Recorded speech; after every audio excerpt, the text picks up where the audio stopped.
Okay, everybody. Hello. Welcome to part 3A of, excuse me, the executive branch. This is definitely divided into two parts because there's plenty of slides to do here. So both of them are probably going to come close to the 15-minute limit that I've got. So let's just get started and get rolling. All right. So we're talking about presidential leadership now. And a lot of this today is going to have to do with how the president and Congress interact. In fact, that's pretty much what everything in this portion is going to be about. So, presidential leadership in Congress. So, we have to remember, of course, there's shared power with the legislative branch. There's virtually no total independence as far as legislation goes. In fact, there really isn't at all. Um, However, remember we talked about this term a while back, the president as the chief legislator, and we go, wow, well, that's kind of weird because he's not part of the legislative branch, but we covered that earlier in the Congress portion of this unit. But let's talk a little bit more about that. And here's the idea: if they want their stuff passed, they have got to try to lead Congress. Congress does not necessarily do what the president wants. If the president wants them to get certain things going, he's going to have to take the lead. That's sort of what we mean here by chief legislator. The most important, the most powerful power as far as legislative actions go is the veto power. So the president has three choices when a bill is presented to him for his approval or not. They can sign the bill, which makes it become law. They can veto the bill, which means send it back, and they usually send a statement saying, this is why I vetoed this. Or they cannot sign. If they don't sign it in normal times, it will become law after 10 days. That's something we usually don't understand. So the president actually has to take an action if he wants to not um, have the bill passed. He's got to veto it. Okay. There's one other little thing called a pocket veto that's referred to as that. That's the colloquial term. If Congress adjourns during the 10-day period, that 10 days after presenting a bill to the president can let it die. Okay, but that's only if Congress adjourns, and that is a very formal process. So it can happen. It's like putting it in your pocket and leaving. That's why it's called a pocket veto. So that is a possibility, but Congress usually will make sure that doesn't happen by making sure they don't adjourn. But that is a possibility there. Okay, so let's talk about the veto really quick because it is really important. Um, it's not important because of the number of times it's used. It's important because of the power of the threat. Okay, so only about 4% of vetoes have ever been overridden, and that's the important thing. That's why a veto is really powerful. It is ultra hard to override it because it takes 2/3 of each house to override a veto, and that's very, very rare. So what makes it a powerful tool is the threat of it in negotiations. So if the president threatens a veto, Congress has to think long and hard about whether they want to include that kind of stuff in their bill. So it is a powerful tool, but it is a blunt tool.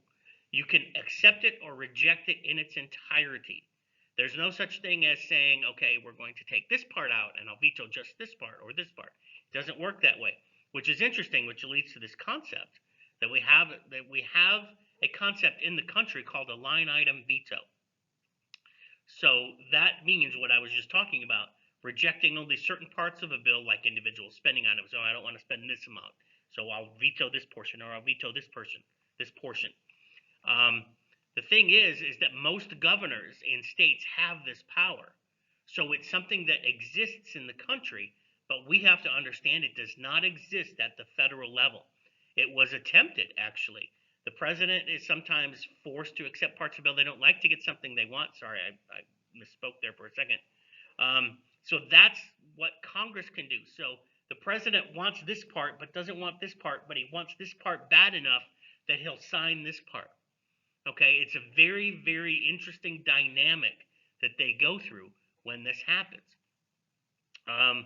And so this is what I was going to say a minute ago. Congress gave the president this power. They voted, and it went into law in 1996. This line item veto power. It was part of the Republicans' goals, and when they got their majority in the House in 1994, It's one of the things they campaigned on, saying we're going to do this because it helps the budget. It was a budgetary idea. Let the president strike out some stuff so we can save money. Okay, so they voted this in, and President Clinton used it. And then it went to the Supreme Court in Clinton versus New York. It's New York under my face there. The Supreme Court ruled it unconstitutional in 1998 because it is not in the Constitution. If you want the line item veto, going to have to amend the Constitution to put it in there. All right. So the party leader in Congress. So the president, remember, is part of the party and the head of the party. It's usually considered the head of the party. So how does that work in Congress? So the president obviously is highly dependent on his party, the Republican or Democratic congressman or the Republican and Democratic senators. All right, so there's a psychological bond. Obviously, they're Republicans, I'm Republican. They're Democrats, I'm Democrat. Loyalty to their party. This is very important. The president does expect that his party will be loyal to him in Congress for these variety of reasons. They want to avoid embarrassing the administration. You know, it's bad if there's a Republican president and the Republican Congress says, yeah, you're wrong, we don't want that. That's embarrassing. They, of course, distrust the opposition. That's always been there since day one. And they agree on policy most of the time anyway. I mean, there it is. Republicans are Republicans. Democrats are Democrats. And they're usually, again, supported by the same groups of people or coalitions. So they are dependent on their party, but the party and the president are usually in line, usually. All right, so when does the president then lose support? And that's the key here. Why in the world would the president lose support of his own party in Congress? Number one, lack of party consensus. If there's a significant portion of a party that disagrees with the other part of the party, that's a problem. Diversity of views inside the party. There are, although it seems to be less and less over time because more and more we're becoming more and more partisan, there's less and less people in the middle in Congress. So a diversity of views inside the party would also make that an issue, how they would lose support.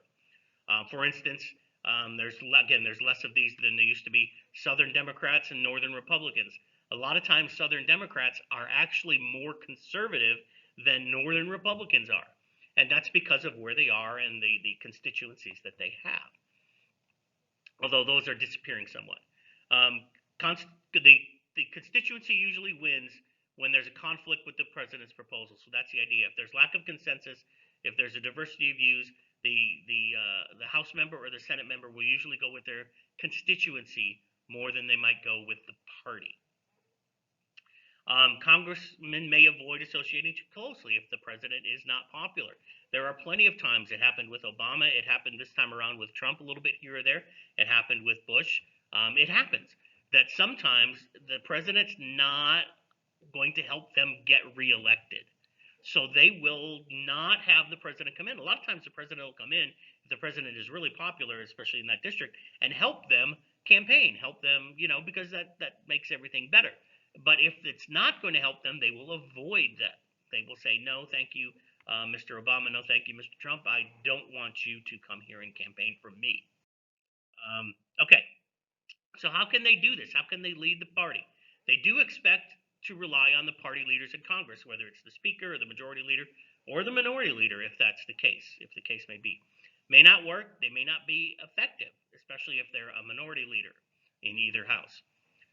They can create goodwill. Believe it or not, this works, even with congressmen and senators. Hey, come on with me on Air Force One, and when we fly back to your state, I'm going to go there. Come on with me. You can be seen with me. That works. It's kind of odd to us these days, but that works. There's amenities, there's photos, there's all sorts of things that they have that they can cajole members of Congress with, and it does work sometimes, not all the time, but it does work. They can wield a stick.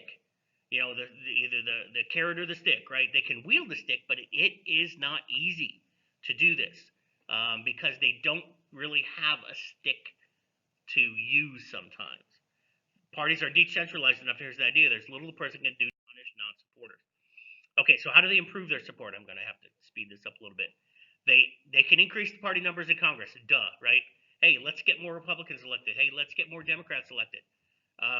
So there's a couple ways that happens. Coattails. Voters vote for the party congressional candidate because they vote for or support the president. Hey, they ride his coattails into office. That is a little bit more diminished than it used to be. It used to be a lot more prevalent. It's less prevalent now, depending on what times happen. On the average, there's about 7 House seats that the opposition usually gains in the Senate. Oh, an opposition usually gains, sorry. 7 House seats may be gained. Opposition usually gains in the Senate when things, especially when we talk about midterm elections here in a moment. The president's party usually loses House and Senate seats in a midterm. It almost always happens. And so, and if you look back on these most recent elections, the most recent midterms that has happened, the Democrats took control of the House in 2018. They gained, and if we can go back, we can find that happened in 2010. The Republicans took control of the House when Obama was president. So things like that happen. Many times, at least one house is in control of the opposite party. That will probably be happening here, even with this election. It looks like Biden's going to win. So, but it looks like the Senate's going to stay in Republican hands. The House will stay in Democratic hands. So, a lot of times, whether it's in midterms or in general elections, this ends up happening. Okay, on we go. Presidents often must try to get support from the opposite party. Okay, public support. It's easier to influence Congress if the president is popular with the general public. That makes a lot of sense, right? And so public approval happens when the president is unpopular. Congressmen can choose to be independent of them, or it's obviously the other way around. If president is popular, his party is more responsive to him. They can easier move the public. His legislative skills become more effective. That can turn stalemate into legislation, especially if something's close. And it gives the president leverage, but not command. So we have to understand that. President gets leverage out of this, but not command. All right, so more on public support. Mandates. And here's the thing. This is what every president will claim. Do the results of that election give the president a mandate? And that idea is the perception that voters strongly support the president's policies. Okay, and does that happen? Every president will claim it. It adds legitimacy and credibility for a new president, but every president will claim this. Congress might support him if they feel the people have spoken, if they feel that there's a mandate, big, overwhelming electoral victory, something like that. Yes, the public really wants this, so Congress might be more amenable to the president's policies. For instance, a couple of things. FDR in 1932, massive. LBJ in 64, again, massive. Reagan in 80, another massive mandate. However, it doesn't always translate into a mandate. Even landslides don't always translate. Nixon in 72, a big-time landslide, 47 or 48 states. Reagan in 84, 49 states. Not a mandate. It didn't translate into a mandate. If the vote is close, then, of course, a mandate is harder to claim. And that will be, of course, this time around. It was, of course, with Trump. So that we'll see that probably happen here again.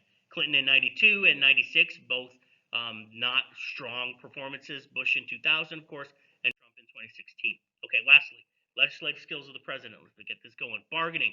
They can make deals with members of Congress to get the last few votes needed. Remember, we said this term. Where are they influencing? At the margin, just with those last few votes. They only need to be done if the usual coalition is not enough. They use this thing called the honeymoon period. We'll see this if Biden becomes the president. There's usually this first few months after taking office where the public's like, yeah, new president, let's do this.